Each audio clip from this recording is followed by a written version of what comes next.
Okay, welcome to the Chapter 2 review for the test. I'm going to work some examples that are typical of what you could see on the test. I'm going to work them quickly so that I can go through this because I have lots of examples I want to do. I want to go through this as quickly as possible. So if I go too quickly, if I go too fast, then just pause and rewind and watch it again to make sure you understand exactly what's going on. All right, here we go. We'll start here with problem number 1. It says name the coordinate of z. That's supposed to be a z, not a 2, on the number line. Well, the coordinate is the corresponding number that goes with the point that's labeled z. Well, that would be -4. That was pretty easy. Here it says order -4 to -1, -3, and -2 from least to greatest. Now remember that the numbers that are negative, even though we're used to working with positives and we know how positives get bigger, they're kind of the opposite with the negatives. The bigger it actually looks, like -4 looks bigger than any of the other numbers because we know 4 is a bigger number than any of these other numbers, the smaller it actually is. So you can look on the number line that I have drawn above if it will help you, but I'm going to go from least to greatest, so my smallest number is actually -4. All right, -4 is furthest to the left on the number line. I'm going to cross that one out. Then I go to -3. I'll put a comma in between, and that's -3. I'm going to cross that one out. Then I go to -2, cross that one out. Then I go to -1, because of course a negative number is smaller than a positive, and that knocks that one out, and that leaves just 2. And there they are in order from least to greatest. Down here, in some problems involving absolute value, it says true or false. The opposite of the absolute value of 2 is less than the absolute value of -2. Well, to be able to tell that, I am going to simplify both sides here. I have to take the absolute value right here of just 2. The absolute value of 2 is 2, so this is the opposite of 2, or -2. Is that less than the absolute value of -2? Remember, it's the distance from 0 on the number line. That's a +2, and yes, this is true. Over here, this is a little bit more obvious because I still have my number line that you can look off of. Could -4 be greater than -3? No, we know it's not. This is false. Remember, the bigger it looks when they're negative, the smaller it actually is. Think of like owing money. Are you better off owing $4 or owing $3? Now over here, I have another absolute value, so I'm going to have to deal with this. This is going to stay 6 on the left side, but on the right side, the absolute value of -7 is 7. And is 6 greater than 7? No, this is false. Okay, over here, I have the absolute value of -1. Well, we know that's +1. And this part stays the same. Is 1 less than 1? No, this is false. Okay, so as you can see here, the first one was true, the last 3 were false. Now over here it says to evaluate. Find the value. So just kind of like I did above, I'm going to take the absolute values first before I subtract. In this case, the absolute value of 5 is 5, and the absolute value of -2, that's this part right here, is +2. So I have 5 minus 2, which is 3, and it goes that quickly. Now look those over. If there's anything that you're unsure of, rewind and listen to me go through it again to make sure. All right, let me clear this off. Okay, problem 5. Name the ordered pair for each of these points. Point Q, point R, point S, point T. Well, point Q would be this point right here. Now remember, this is the coordinate plane, or the Cartesian plane. This is the x-axis. This is the y-axis.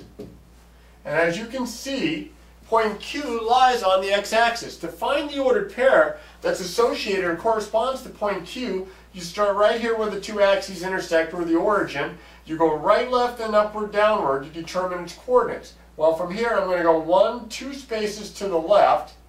That would be negative to the left. And 0 spaces up or down. So this point would be -2, 0. Point R, way up here, to get to point R, I would have to start at the origin. I would go 2 spaces to the right and then up 3. So 2 is right, 2 to the right is positive, 3 up is positive. This would be the ordered pair 2, 3.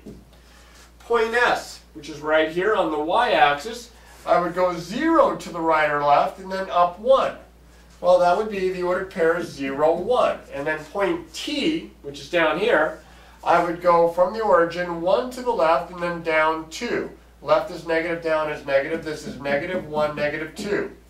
Now remember that the axes divide the plane up into 4 quadrants. This is quadrant 1, this is quadrant 2, this is quadrant 3 here, and this is quadrant 4 here. I use Roman numerals.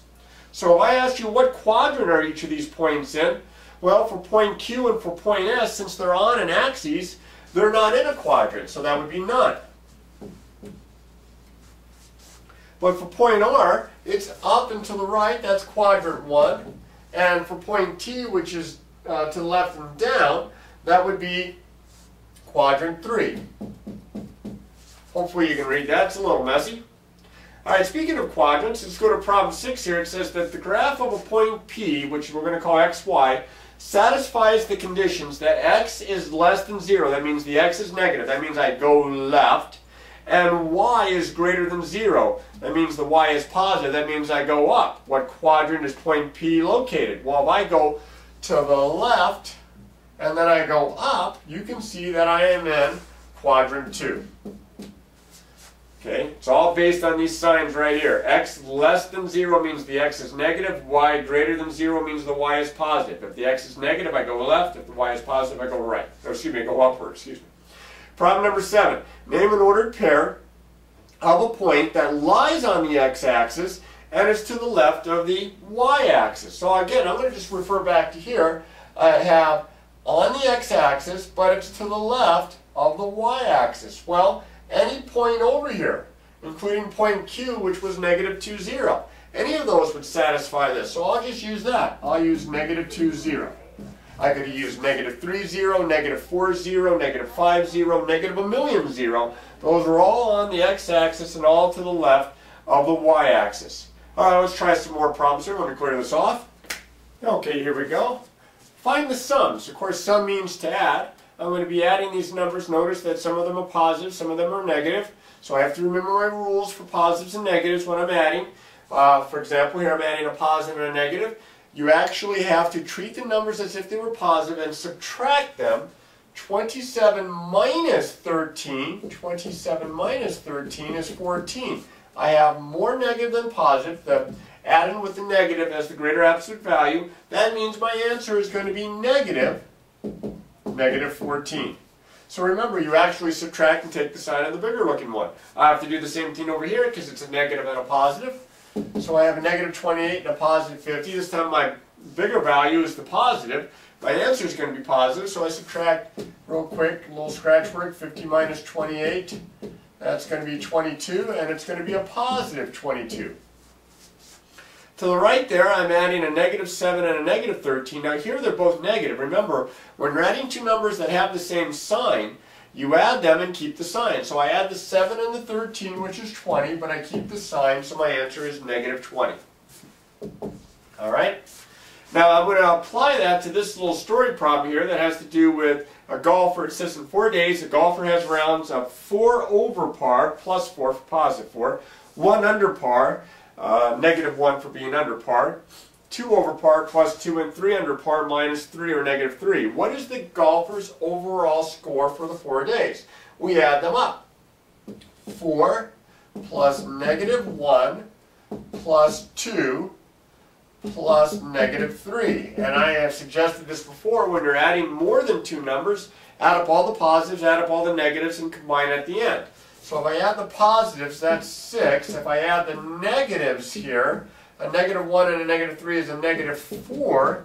Now I'm just adding a positive and a negative 1 time in this problem, and that's going to mean subtract, take the sign of the bigger, and I get a positive 2. So the golfer is 2 over par for his final score. Down below, it's simplifying. Now this is going to use the same rules for adding positives and negatives, but we throw the variables in here. We're not going to evaluate. We're going to treat them as such.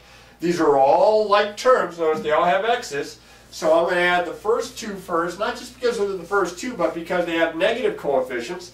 A negative 4x and a negative 2x is a negative 6x, and then I'm going to add positive 8x to that. Well, when you add a negative 6 and a positive 8, You subtract, take the sign of the bigger one, I'm going to get a positive 2x. And that's my answer. So let's try some more here. Let me clear this. Okay, here's some more. We are going to simplify. And in this case, the very first simplification problem is a subtraction problem. It's a non-traditional subtraction problem. I'm going to rewrite this by using the definition of subtraction, which is adding the opposite as -9 plus -5. The first number stays the same. You change the subtraction to addition. You take the opposite of the second number. And then I'm going to use the rules for addition, which I was just doing a few minutes ago. I'm going to have a -9 and a -5. They're both negative. I add them up. -14 is my answer. Over here to the right, I have another non-traditional subtraction problem involving variables. The very first thing I'm going to do is I'm going to change this to adding the opposite. I'm going to write this as -6p plus, it's going to be a positive 9p. Now here I'm adding a -6p and a positive 9p. Those are like terms. I add the -6 and the positive 9, so which one of each, one sign, one negative, one positive. Subtract, take the sign of the bigger. I'm going to get a positive 3p. Now down here, I have more problems that involve subtraction, but first I'm going to evaluate by substituting numbers in. I'm going to plug 12 in for x and -8 in for y. So that's going to give me -8 minus 12, which is the same as -8 plus -12, just like I did above. A negative plus a negative is going to be a negative. 8 and 12 is 20, -20. Over here, I switched it around. I have x minus y, so the x is going to be first. This is going to be 12 minus y, which is a -8. Or again, I'm going to change this to an equivalent addition problem by writing this as 12 plus the opposite. That'd be a positive 8, and that's a much easier problem. Notice that when you commute subtraction, when you change the order of subtraction, you get opposites. Okay, that's why there is no commutative property for subtraction. Down below, I'm getting into the multiplication. Remember, the rules for multiplication and division, as far as their signs are concerned, are very, very much the same. If you're multiplying or dividing two numbers that have the same sign, it's positive, and if they have different signs, it's negative. So here I'm multiplying two negative numbers together. Same sign is going to be positive, and 8 times 6 is 48. Over here, I'm multiplying three numbers. Now, if you have more than two numbers, count the number of factors that are negative. Here I have a -6 and a -3. That's two negative factors. My answer is going to be positive. If it's an even number of negative factors, it's positive. If it's an odd number of negative factors, it's negative. This is going to be positive. So, see, 6 times 3 is 18, times 3 is 54. Positive 54. Now over here I'm multiplying, but I am multiplying two factors, one which has a variable and one which doesn't. Remember, it's not like when you're adding or subtracting and they have to be like terms. You can multiply those. A -5 times a -4n, multiply the numbers here. This -5 times the coefficient of -4. Negative times negative is positive. 5 times 4 is 20. This is going to be 20n. All right, let's try some more of these. Let me clear this off. Okay, here are three more. It says here, on February 5th, the low temperature was 8 degrees Fahrenheit. The next day, the low temperature dropped 17 degrees. What was the low temperature on February 6th? That would be the next day. So in this case, we have a temperature dropping. That's not multiplying, that's not dividing, that's subtracting. When it drops off, it's being subtracted from the previous amount, which was 8 degrees. So I have 8 minus 17. Which is the same as 8 plus -17, or, remember, subtract, take the sign of the bigger one, -9. So, on February 6th, it was -9 degrees Fahrenheit. There's the -9 right there. That's pretty cold. Evaluate -2xy minus z if x is -1, y is 2, and z is -3. Now remember, -2xy means -2 times x times y. So this is going to be -2 times x, which is -1, times y, which is 2, and then I'm going to subtract from that z, which is a -3. Well, I'm not crazy about this subtracting a -3. At all, so I'm going to change that to adding the opposite, but I'm also going to multiply these numbers together. I have two negative factors, an even number. That's going to mean that this product is going to be positive, and 2 times 1 times 2 is going to give me 4.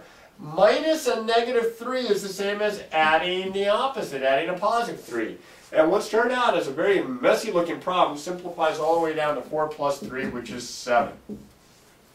Here's another evaluation. Now remember that the fraction bar we're going to use is division. C is negative 4, D is 2, and CD means C times D. So this is going to be negative 4 times 2 divided by negative 2. Negative 4 times 2 is negative 8 divided by negative 2. A negative divided by a negative is a positive, positive 4. Alright, we're going to finish this off here with a couple more examples, and then I think you should be ready for that test. Let me clear this off. Here we go. We've got find the quotients. Of course, quotient means the answer to a division problem, and I am dividing, in this case, two numbers that have different signs. We know that when we multiply or divide two numbers that have different signs, our answer is going to be negative. 3 goes into 54 18 times. My answer is negative 18. Here I'm dividing two numbers that are both negative. When the signs are the same, when you multiply and divide two numbers, you're talking about a positive answer. In this case, my quotient is going to be positive. 18 goes into 72 4 times. My answer is positive 4.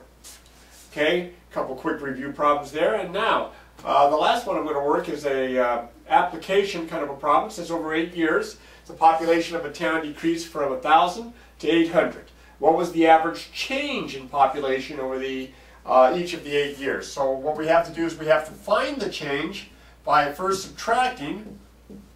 That's 200 there. And then we want the average change, because this was over 8 years.